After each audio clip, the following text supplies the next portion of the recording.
Maayong gabi kayong tanan mga kaigsunan, and then aniya na usab kita karon sa tuang pamalandong sa ebanghelyo sa Domingo. And then ang atoa karon nga pamalandong ato kining isentro sa dako nga kasaulugan nato sa simbahan, ang ato ang gitawag og Cristo Rey, si Kristo ang hari, nga mausab ang katapusang Domingo sulod sa tuig. Then, ato ang pagabasahon ang Ebanghelyo para sa tuang pamalandong. Ang Ginoo mana kaninyo, pagbasa gikan sa Santos nga Ebanghelyo, sumala ni San Juan. Himayaon ikaw o Ginoo. Ug unya mibalik si Pilato pagsulod sa palasyo. Ug gitawag niya si Jesus ug unya gipangutana. Ikaw ba ang hari sa mga Hudiyo? Si Jesus mitubag, imo ra ba gayud kining pangutana o gisultihan ka ba hinuon sa uban mahitungod kanako? Si Pilato mitubag, Hudiyo bagud ako? Ang imong kaugalingong katawhan ug ang mga kadakuan sa mga pari ang nagtugyan kanimo ngali kanako. Unsa bay imong nabuhat? Si Jesus mitubag, ang akong gingharian dili iya niining kalibutana. Kung ang akong gingharian iya pa nining kalibutana, ang akong mga sakop makig-away unta aron dili ako ikatugyan ngadto sa mga Hudiyo. Apan lagi ang akong gingharian dili iya niining kalibutana. Tungod niini nangutana si Pilato kaniya, hari ka ba di ay? Si Jesus mitubag, nag-ingon ka nga hari ako. Tungod niini nataw og mianhi ako sa kalibutan alang sa usa lamang katuyo nga mao ang pagsaksi sa kamatuoran. Ang anaa sa kamatuoran mamati kanako. Ang Ebanghelyo sa Ginoo, daaygon ikaw o Kristo. Maigsuon sa ako nang gikaingon, katapusan nga Domingo sulod sa tuig ugma pohon. Nga mao ang kasaulugan sa Kristo ang hari. So, sunod nga Domingo mauna ang sugod sa Advento. And then, mga katikista, tungod sa kadaghan sa ato ang mga schedules, nagsugod naman nga ni kita sa ato ang Advent recollections. Dili ba? 7, 8 gud ni ka-distrito ang ato ang gituyok niya plus sa Camotes o sa Bantayan, Nahog o Napulo gyud ka schedules para sa ato mga katikista. Pero liturgically speaking, sunod nga Domingo mao ang unang nga Domingo sa Advento. Kay ang Christ the King mao may katapusan sa cycle, liturgical cycle. And then, another cycle na pod sa sunod nga Domingo, cycle C. So, narita sa pagsaulog nato sa kapistahan sa Kristo ang Hari. Nindot baya pod kaayo nanuman nga natukod man ang kapistahan sa Kristo re, ang Kristo nga hari nanuman. Unsa may background. So, sayo naman na ninyo i-google, sayo naman na ninyo i-research kung ato nga tan-awan si Pope Pius XI man ang nagpasiugda, nagtukod na on the year 1925, dili ba? Na i-appeal yun sa liturgical calendar ang kapistahan sa Kristo nga hari. Nanuman nga gipangusgan man sa ato ang Santo Papa, Pope Pius XI, ang maong kapistahan. Unsa man di ay ang sitwasyon sa kalibutan ni anang panahona sa 20th century. Kining mga panahona 20th century, usbon ko sa pag-ingon. Ang kalibutan gidumala og mga leaders sa gobyerno nga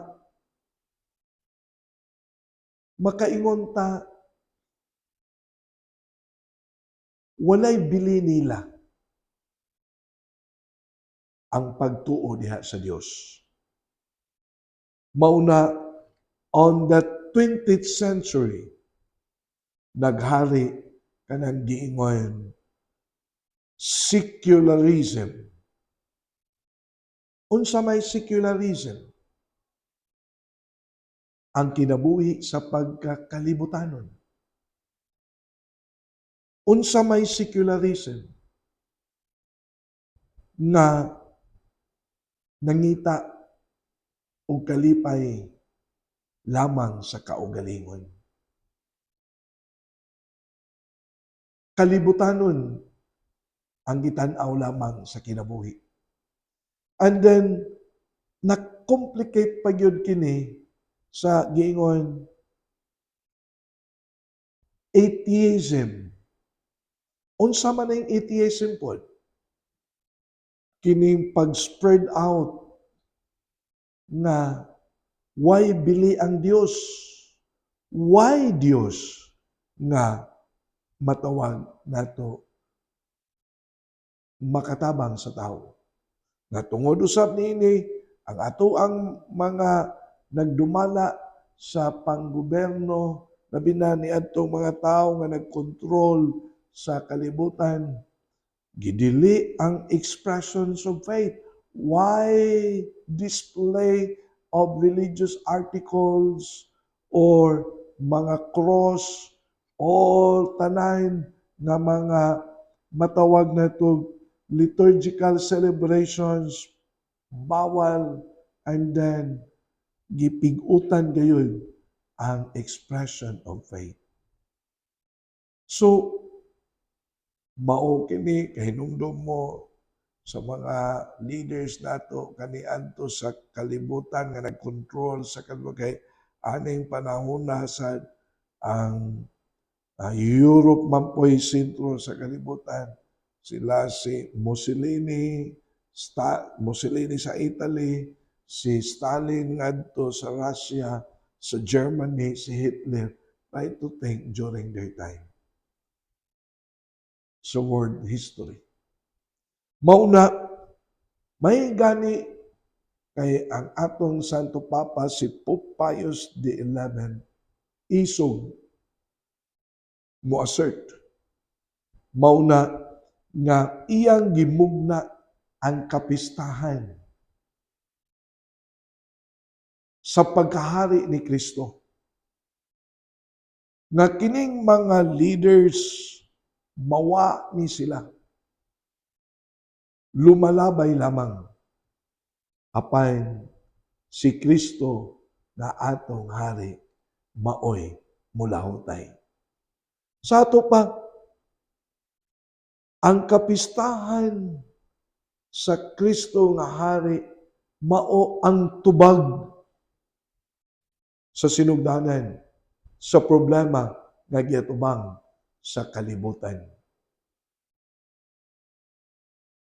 Mao'y naghatag o kanang gitawag og awakening nga naay tinuod nga hari nga mao si Kristo, nga mo'y atong sundon, mo'y atong tumanon, mo'y atong inspirasyon, kay kining maong hari, matod pa sa Ebanghelyo, nga ang iyang gingharian, wala niining kalibutan, kundili tua sa langit.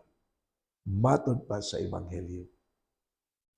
So, mao ni nga sa atoa karon nga kinabuhi, we need a king nga mong dala nato sa kinabuhi nga tunhay. Kinabuhi sa kalinaw, kinabuhi sa pagpinasayloay, kinabuhi sa pagsabot, kinabuhi sa paghigugma, kinabuhi sa paglaom, kinabuhi sa pagtuo nga diin atong maingon ang gingharian ni Kristo nga iyang gitukod dinhi sa kalibutan nga mausab ang makapadala nato ngadto sa gingharian sa langit. Dili ba mga kaigsuonan? Sa ato pa, ang atoang ebanghelyo gi-confirm ni Kristo.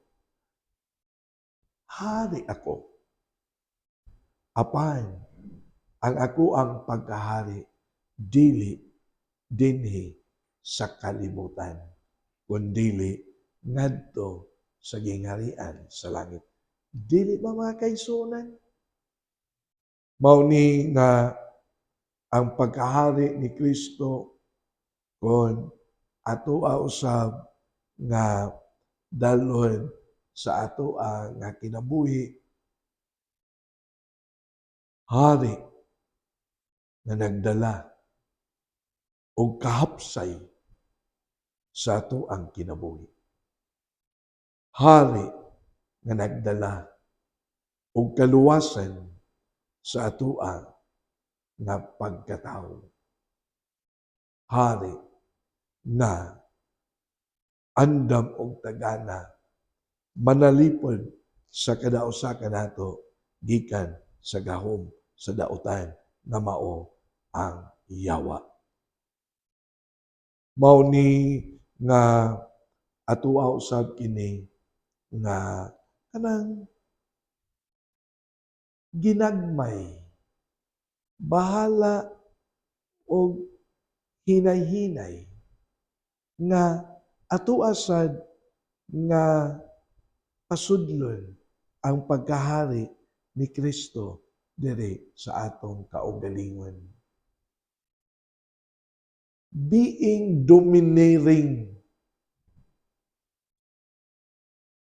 wala na kana magsubay sa pagkahari ni Kristo. Being arrogant, being conceited, being proud,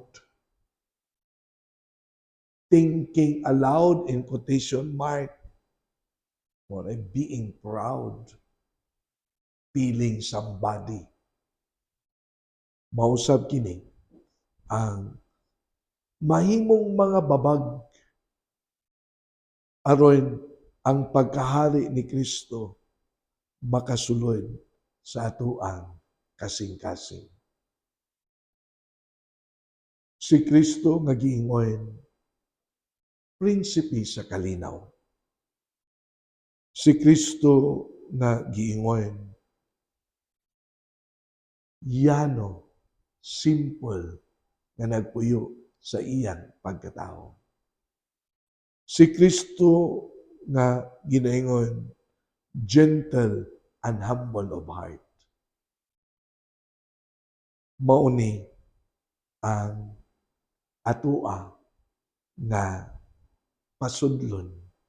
Sulod sa ato nga huna-huna o sa atong kasing-kasing. Aron usab ang pagkahari ni Kristo makapuyo ug ang pagkahari ni Kristo maoy mahimo nagiya sa kada usa kanato. Dili ba mga kaigsuonan? Mao bitaw nay panultihon. Lisod kaayo gyud kung ang garbo sa tao maunay matandog. Lisod yun. Maunay ginaingon sa Cebuano idiomatic expression, bisag hulmigas, pero mayatakan, makalugar gani, mupaak yun. Manimalos yun. Labi na kung matandog na ang garbo. Nga, lisod sad kaayo, kanang sige nato og madunggan, lisod pod kung ang kwarta na lampoy maghari sa ato apod nga kaugalingon. Being enslaved, lisod sad. Wa ko muingon nga wa ta magkinahanglan og kwarta, pero lisod sad kung ang kwarta na maoy maghari sa ato ang kaugalingon. Kay kung ang kwarta na maoy maghari sa ato ang kaugalingon, malimot ta sa pagkahari ni Kristo. And then, feeling somebody, being proud, sometimes makonceited, sometimes we become very domineering, and sometimes we become very arrogant. Dili ba? Nagsaling kay dunay kwarta. Lisod sad kung ang kwarta mo ay maghari kanato. Dili na ta makakita sa grasya sa Dios nga maoy tuburan sa tanan. Dili ba mga kaigsuonan? That is our common experience. Mauni nga ang history sa pagkahimugso sa kapistahan sa Kristo nga hari nga moingon. On the 20th century, naghari ang secularism, ang kalibutanon nga kinabuhi, ang atheism nga wala na pagtuo ang tao sa Dios. Gubot kayo ang kalibutan. Gubat left and right. Iyahay assert kinsa may gamhanan. Iyahay og palabonay. And then, kung ato ba ang tan-awon sa kahimtang nato karon, muna bag history repeats itself. Gubat sa Middle East, gubat na ron sa Ukraine, daghang kayong complications ng apil ang ubang mga nasod. And then, we need a king to rule all of us. A king who is a prince of peace. A king who knows how to forgive. A king who is a loving king. So, mayong pista, kanatong tanan, sa kapistahan, sa pagkahari ni Kristo. And then, dapiton ko kamo karon sa pagkuyog nako, sa pagampo, sa ato mga kaigsuonan nga mga masakiton Among langitong Amahan, panalangini ang mga kaigsoonang mga masakiton. Ayuha silang tagsa-tagsa ka mga balatian o sakit. Yapisad sa among pag-ampo ang mga nagatiman kanila. Naunta tagaan sila o kadasig nga magpabilin ang ilang gugma sa pagatiman sa mga masakiton. Kining tanan among gituboy ngadto ni Kristo nga among Ginoo. Amen. So mga kaigsuonan, ani lang sa takutob, and then magkita na punta sa sunod nga Domingo, unang Domingo sa Advento. And then, sa sama nga oras, alas 6, antak na sa gabi, sa tuang FB account, Archdiocese of Cebu, Catechetical Ministry, niya kini si Father Joseph Intig, ang kanunay nga nagubahan ninyo nining atong pamalandong sa Ebanghelyo sa Domingo. Ang Diyos manalangin kaninyong tanan sa kanunay.